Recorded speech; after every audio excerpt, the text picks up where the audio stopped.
Hi everyone, welcome back to Art World Access. Today I am here with Velopozo, who is an independent curator, art handler, art extraordinaire, and also practicing artist here in the Tampa Bay area. We've known each other for a long time now. 6 years. 6 whole years. And we kind of started from ground zero and really have just paralleled with each other the entire time and really just been able to rely on each other for support and help. And grow with each other. Yeah, and grow with each other. So today we're just going to kind of be talking about things we learned along the way, and we will also be announcing a new exhibition space that will be at SPC downtown, which is going to be called CoCurate 244. Like everything, it's sponsored by the SPC Foundation and also the Lipa Ratner Museum of Art. So it's going to be a space for emerging curators to come in and display work that they've done, and also kind of work in a scene that's kind of in between DIY and gallery. So it's still definitely a space that I want to facilitate growth and learning in. But before we start all of that, I kind of want you to just introduce yourself. Hey, so yes, like Diana said, I am Velopozo. I am a practicing artist in the Tampa Bay area. I do split my time between St. Pete and Tampa quite a bit. I currently work for the city of Tampa, and I work at a art studio, so it's very close to my house. I am so blessed with this position that it's in the art world, and I get to practice art with kids and students from the community. We mainly focus on glass and ceramic there, but it's been really cool to see that as an artist as well and venture into those mediums and everything like that. Also, yeah, I am an independent curator. I've mainly started with Diana at the art house, actually. We actually met at USF, and one of our first classes was Intro to Art, right? Art and Culture? Art and Culture. Yeah, art and culture. Which is like that class, like that humanities credit class that we were thrown into, you know? Yeah, and Christy Paris led that class, and she facilitated such a passion in art for us. Mm-hmm. Being together at USF, we also spent some time in Paris and Venice. We were roommates when we went over there, and that was very inspirational for both of our careers. And I think that's kind of when although Christy Paris encouraged us, that's when it all clicked. That we're not this leaving. Is where we belong. Yeah. Definitely feel an open door. Yeah. With that. Yeah. It was amazing. But we started curating shows at the art house, and I had my first solo show there, and that's like the first one we actually worked together on. Yeah. And for those of you that don't know the art house, it was my house during my first few years of college, and so I was just like, okay, I'm so excited, I can't wait to be in the art world. And then I had all of these walls, and I was like, well, why don't I just start hosting shows out of my house? And Bella was one of the first artists I really knew. She was beginning her practice at that point, and I was just like, you want to show your stuff at the art house? And she was like, yeah. Yes, of course. So we kind of really started in the DIY arts community at that point, and have just gone from there. Yeah, and so for those of you who don't know, DIY is a term used by various communities of practice that focus on people creating things for themselves without aid of paid professional. So DIY is associated with the alternative scene, the art scene, the punk scene, all of that.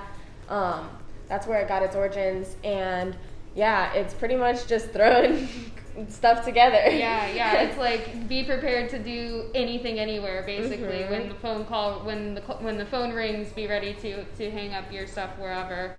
Here we're just going to go into the three top lessons. We kind of brainstormed before this, and we were like, okay, we have to narrow this down, because obviously we could talk to you guys all day about things that we've learned. Yes. So the first thing I want to start with is explaining the importance of contracts. You have to have a contract with the artist you're working with, and then you also have to have a separate contract with the people you're working for. So the one with the artist should basically make sure that you are not held liable to anything that may happen to the art while it's in your hands. I know that might feel a little cold, but things happen, and you can't be held when you're a DIY art curator. You don't just have $1,000 to, pay someone unless you've been saving up and trying to buy that piece for a while. So make sure that, you mentioned like in transportation it might be harmed, or in a fire, in the event of a fire or theft or things like that. You just want to have all of your bases covered just in case. Nothing's ever happened to me, knock on wood. But, you know, I started doing that. Actually, Christy Paris recommended that to me when I was doing my first shows. And she was like, you should probably make contracts and just, like, establish that right off the bat. And that's definitely, like, it helps me streamline the exhibition, like, the curatorial process, too, because I remember, like, okay, I have this contract from so-and-so, and it's just, like, easier to do things like that. You also want to make sure you have a payment contract. So a contract between you and who you're working for, like I said, which basically, you know, mine, for example, I ask for 50% up front and 50% after the exhibition is done. Just because, you know, I mean, people can be people, and sometimes you get burned, and you just want to make sure that, like, if push comes to shove, you have it in writing and you have it signed that they have agreed to pay you this amount by this date and that sort of thing. Yeah, for this service. Yeah. So from there, Bella will take the floor. Yeah, so the second lesson we came up with was be prepared. And this is kind of a blanket statement with like the tools you carry specifically. We've totally applied the rule as the tape measure rule. If you don't have a tape measure on hand at all times, you are not an independent curator. Yeah. That leads me into measure twice, cut once. Always. It's much better. It's a lot easier on you. Yeah, and I also, like, there are times, obviously, where eyeballing a piece of art, like, on a wall can just, like, work better than measuring, but we always start by measuring out the wall. You need to have those measurements written down, and when people are also applying to your shows, I think it's always good. You have to know the size of the work you're getting, because sometimes you'll get a work that's, like, way bigger than it looks in a picture, and you just have to, like, be prepared for all of that, so make sure, like, you know all of those things. It's very tricky, especially in the digital realm, where we have to be socially distanced, and we can only see pictures online of the work until it's physically in your hand. So going back to the rogue thing I mentioned and kind of being ready to install anywhere, when we were actually doing a merge, it was one of my most fun problem-solving things, but also really scary because, you know, as a curator, people trust you with their work that they've spent hours and hours on, and, you know, you want to present it in a good light, but you also want to make sure it's safe. And here, the space that we worked in, I'm looking to my left because it's like right over there. But it was all mirrors. It was all glass, all mirrors, and I was just like, oh my God. I was like, how are we going to install these heavy works, these works that are being shipped internationally, and make sure that they're still safe, like in this space? And so that just takes a lot of research. I literally bought every adhesive thing on Amazon I could find. I had, you know, all of the things, magnets. We used string at some points, and so you just have to, like, you know, look at the space, be sure you know the art you're working with and the space that you're working in, because, you know, that'll go a long way. And don't be scared, you know, to experiment. I did a lot of trial tests at my house before that because I didn't want to, like, mess up the mirrors. So, you know, test with weighting and things like that. And you'll get more comfortable by doing that too, and also not risk the art or the space, because you don't want that blood on your hands.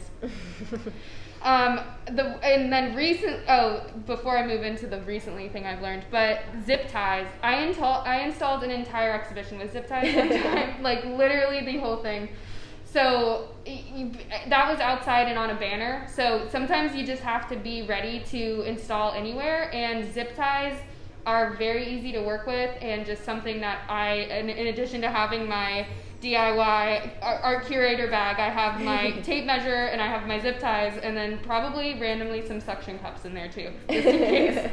And then the last thing I've kind of found, and this is working with SPC, and I found it in our storage facility, but they're called heavy duty picture hangers.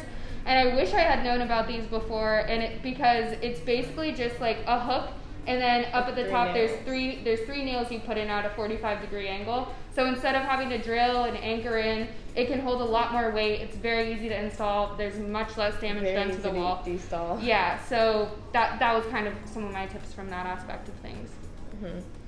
And from there, another lesson is, exhibitions can go rogue. Installation can go rogue, and totally not what you expect. And from making the exhibition emerge in a mirrored room. We also had a client in which they had a long table attached across the entire area, and we had to install art all upon the ceiling.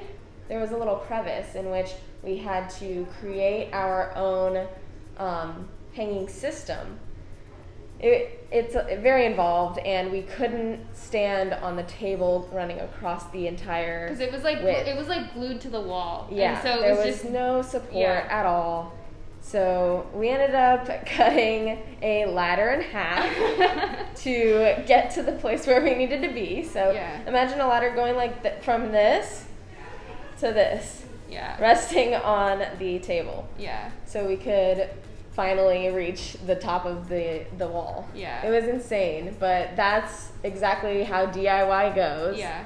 And you just go with the flow and roll with the punches and all that. Yeah, and just be okay being terrified, because I mean, Bella, that was one of the moments where Bella had to just be like, she came up with the idea of cutting the ladder, and I was just like, that's a great idea. I would have never thought of that. But it's dangerous. It's dangerous. I don't have a saw. Yeah. But she and her boyfriend, Caesar, Yes. who's also an artist, had a truck full of tools that we were able to use.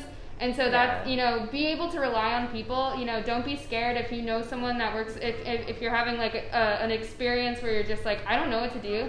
Ask for help. Yeah. And I think don't be afraid to do that. Yeah, working with Bella, like we definitely like, I'll call her and she'll call me, and like we'll brainstorm it out. Have a little buddy. Yeah. Have a little buddy that you can just rely on. Yeah. And so now we'll talk about the Genesis exhibition, because it's really exciting. She is actually taking over a space that was called Gallery 244 in downtown St. Pete, which is in the second floor of SPC here. And the SPC Foundation and Leeper Ratner Museum of Art and myself, we kind of just talked about like the life of this space, what we could bring to this space, and also what the community needs here. And I was kind of like, you know, I've never really seen a space that specifically caters toward DIY or independent curators. So I kind of had the idea of opening this space called CoCurate. And it's going to be called CoCurate 244. And obviously with Bella being my right-hand woman and worked with me for so long, I was just like, as we debut this space and kind of like work in it for the first time, I definitely want to work with her as we smooth out kinks and like make the process a little bit better. Mm-hmm. So the first exhibition here is going to be called Genesis. And I'll let you explain a little bit more about it. Yeah, so I put out an open call. 2020 was just a lot of chaos, a lot of turbulent energy, and from there I want to look into the future in 2021 and really go through what you want to do and the hope that is at the end of the tunnel, because we are in January and it's just that kind of energy right now. And from there, we will see and emerge anew. Yeah. And it's a metamorphosis. You have to trust in the process, and the hope is always there. Hope will always be there. Yeah.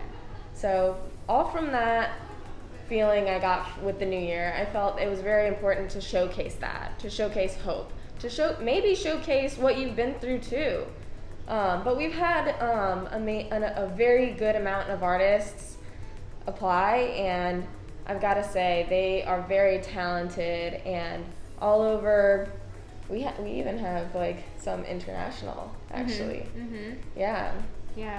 I'm very lucky to work with them. Yeah. It will be coming out January 29th is our install date, but we will, so the Leeper Ratner Museum is really, I'm so thankful to them and their team, because they're allowing us to post this exhibition on their website. Mm-hmm. So once that is posted, I can maybe even do like a little tutorial on Art World Access, just like how you guys can see that exhibition and that sort of thing. But I definitely, once I heard about Bella's concept of Genesis and kind of, you know, it's not that we need to like move forward and not process what everyone went through in 2020, because, you know, there was collective trauma and very, you know, it almost doesn't feel like a new year started. I know in light of recent events, like everything is very kind of scary. I'm scared, but I think that it's really important to look towards hope, to not lose that light that we have in our eyes, and to continue to, you know, hopefully a better future is coming, Yes, you know? yes. And so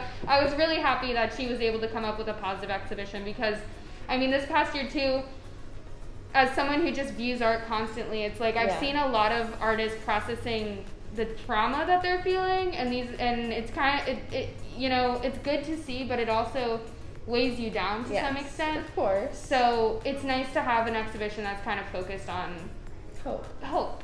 Yeah. But do you have any last words you want to say, or? Know your worth. Know your worth. Yep. Make sure that you establish that and you're ready to have a backbone when you're sitting at a table with executives, because people are always looking for a good deal. You will get taken advantage of. Be ready to learn lessons, and don't be scared. It's okay to learn, and the DIY art scene will always be there for you to learn. So we hope you have a good day, and thank you for watching.